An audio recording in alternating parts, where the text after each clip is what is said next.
Bonjour, je suis professeur Benarat. Je vous présente Les conduites addictives, qui est un cours destiné aux étudiants des pathologies dentaires. Il est simplifié et adapté à leur spécialité. Parmi les troubles mentaux, on a les troubles addictifs avec leurs différentes formes. Nous allons évoquer dans cette présentation les points suivants: une introduction, quelques définitions, le diagnostic de l'addiction et enfin sa prise en charge. L'objectif de cette présentation est de pouvoir diagnostiquer les conduites addictives et de repérer son impact physique et psychique sur la personne. Aussi, maîtriser les grandes lignes de sa prise en charge. En introduction, il est important de mentionner la définition suivante des conduites addictives. Les conduites addictives sont l'ensemble des comportements caractérisés par une dépendance à une substance ou à une activité.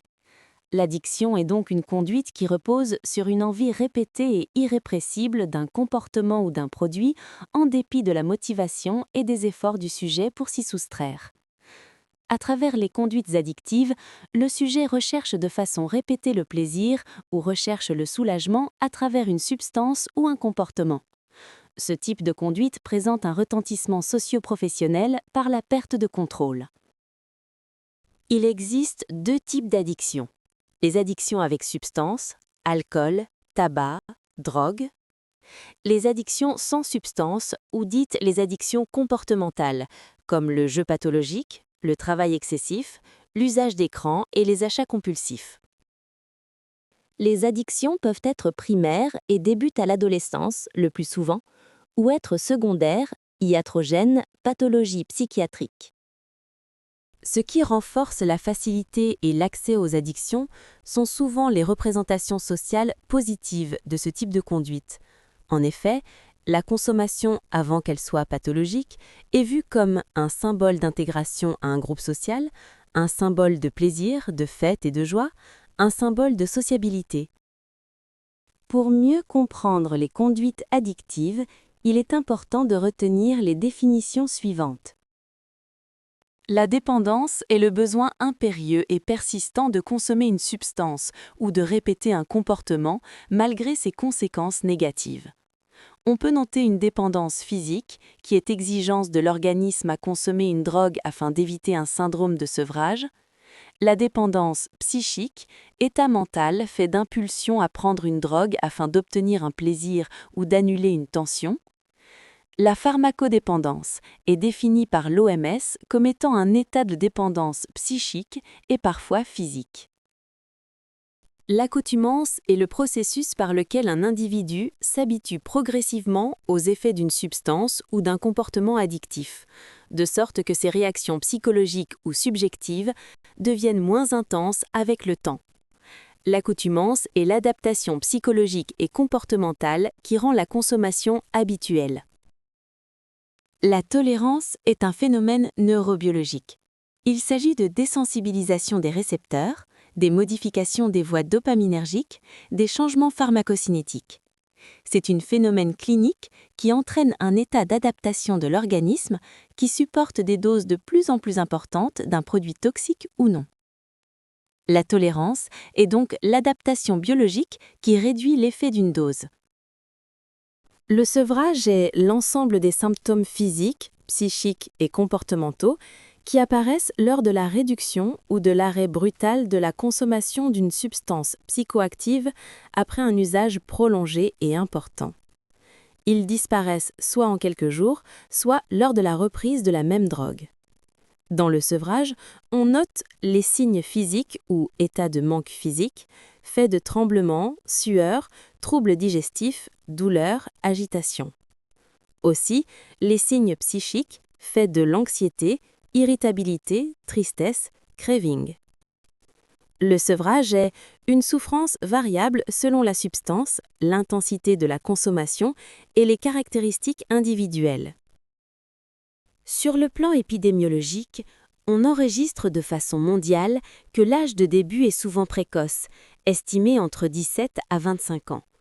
Le sexe ratio est de 3 hommes pour une femme. Le produit toxique le plus consommé dans le monde est le cannabis. L'héroïne représente 80% des causes de décès dues à la consommation de drogue. Le profil épidémiologique des addicts répond à ces critères: le mode de consommation, l'âge, l'environnement socio-familial, les causes de la consommation, le mode de cette consommation, les produits consommés, la présence ou pas de signes de dépendance, de tolérance et ou de syndrome sevrage. Enfin, analyser le pronostic. Le diagnostic de l'addiction repose sur des critères établis dans les différentes classifications nosographiques, notamment le CIM et le DSM. Pour la classification DSM. Avant 2013, on parlait d'usage à risque dans certaines situations ou chez des personnes vulnérables, et d'usage nocif qui est l'abus et enfin la dépendance. Aujourd'hui, les conduites addictives sont vues comme un usage à risque dans certaines situations ou chez des personnes vulnérables, et de troubles liés à l'usage avec ses degrés de gravité, troubles légers, troubles modérés, troubles sévères. Sur le plan physiopathologique, les comportements addictifs agissent directement sur les voies de la récompense en faisant disparaître la période réfractaire, en maintenant indéfiniment la tension du désir et en faisant disparaître l'apaisement et la satiété. C'est ce qui est illustré dans la figure. En effet, il existe une action directe des drogues sur les voies dopaminergiques où il y aura une concentration de dopamine très haute et durable, une récompense surpuissante et perte de la satiété, un haut niveau d'appétence jamais totalement satisfait, une adaptation du cerveau en augmentant le nombre de récepteurs, qui est le phénomène de tolérance, une installation des signes de manque quand il n'y a plus de produit. Des modifications majeures toucheront le cerveau du sujet addict, où le circuit du contrôle cortical sera court-circuité, comme c'est illustré dans la figure. Dans ce tableau, je vous illustre quelques substances addictogènes en exposant leur nature, action, effet et les signes de sevrage conséquents à l'arrêt de la consommation.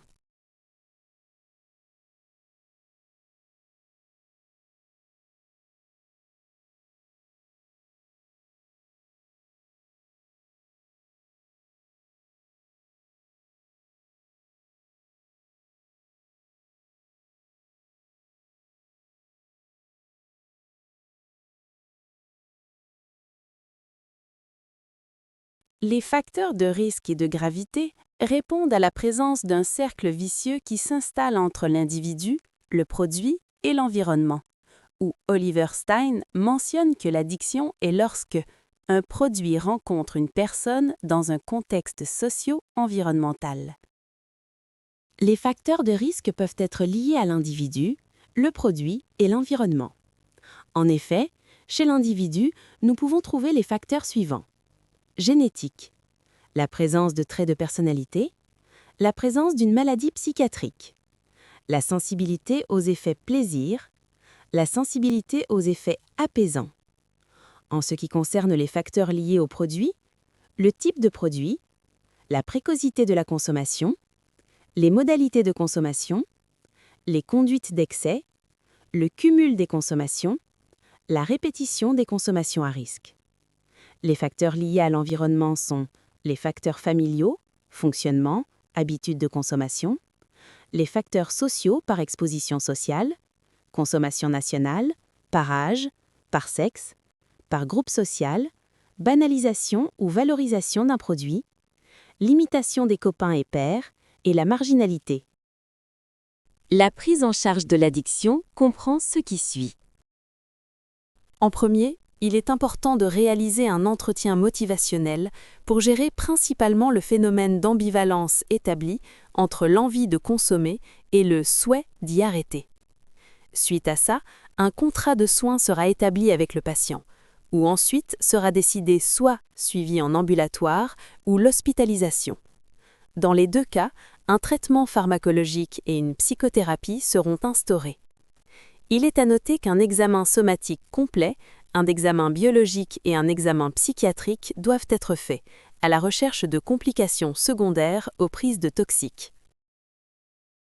L'hospitalisation est souhaitable, voire indispensable lorsque il s'agit d'une addiction sévère, La voie d'administration est intraveineuse.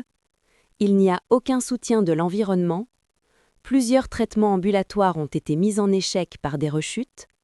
Il existe une dépendance concomitante à d'autres drogues ou une affection somatique associée ou une complication psychiatrique grave. Un contrat de séjour relativement strict va être signé. Absence d'affaires personnelles, interdiction de visite, de sortie et de permission pendant 1 semaine au moins. Décision thérapeutique énoncée par les soignants et non par le patient lui-même. La prise en charge pharmacologique sera pour les complications somatiques et psychiatriques d'apparition aiguë, réhydratation, correction des troubles. En cas d'intoxication aux opiacés, naloxone ou nalorphine, Narcan, 5 mg en IV à répéter toutes les 30 minutes en surveillant la levée du myosis. C'est un antidote d'urgence. La méthadone et le Subutex ont une indication de traitement des pharmacodépendances aux opiacés. Ce sont des morphiniques de longue durée d'action et peu euphorisants. Comprimés, solution buvable, solution injectable. En cas d'intoxication aux amphétamines ou aux hallucinogènes, chlorpromazine, haloperidol ou loxapine en IM. Intoxication aux dérivés amphétaminiques et à la cocaïne, anxiolytiques et antidépresseurs tricycliques. Agonistes dopaminergiques, Parlodel. Intoxication aux tranquillisants et aux hypnotiques, Valium à dose élevée puis dégressive. La psychothérapie trouve une place importante dans la prise en charge des addictions. Les techniques proposées sont multiples, individuelles ou collectives. Nous proposons la thérapie cognitive et comportementale, la remédiation cognitive, la thérapie familiale. Son but est de comprendre le mode d'échange à l'intérieur du système familial, la place qui tient le symptôme drogue pour aboutir à une réorganisation des échanges intrafamiliaux. Les mesures sociales. Une aide sociale est souvent proposée aux addicts afin de rompre avec la marginalisation progressive dans laquelle ils se trouvent et de préparer leur réinsertion sociale. Au final, les points clés à retenir sont: les addictions sont multiples et la prise en charge doit s'y adapter. Le retentissement de l'addiction est physique, psychique et social, à impact individuel et collectif. À ce titre, la prise en charge est biopsychosociale, préventive et curative, avec une implication pluridisciplinaire. La réussite de la prise en charge dépend de la motivation du patient de s'en sortir, ainsi qu'aux appuis familiaux et collectifs sociaux. Je vous remercie pour votre attention et à bientôt dans d'autres formations et présentations.